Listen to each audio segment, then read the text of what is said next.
Hello guys, তো আজকে একটা পাখিকে আমরা দেখছি উপর থেকে নিচে পড়ছে। এইটা পাখিটা ওই যে উপর থেকে একদম নিচে পড়ে মরে গেছে, একদম শেষ অবস্থা শেষ।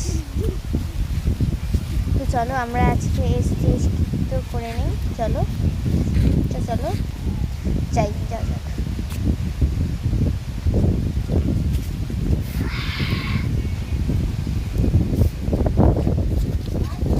ওকে নিয়ে যাওয়া হচ্ছে, এই যে আমি এখন ফুল ছিটছি।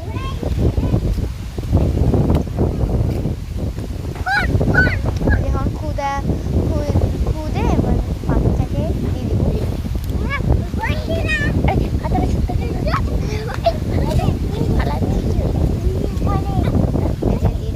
দেখো এখন বালু দিয়ে চাপা দিয়ে দিচ্ছি, চাপা দেওয়া হয়ে গেছে। এখন ফুল দিয়ে পূজা করে নিচ্ছি। এই লাঠিটা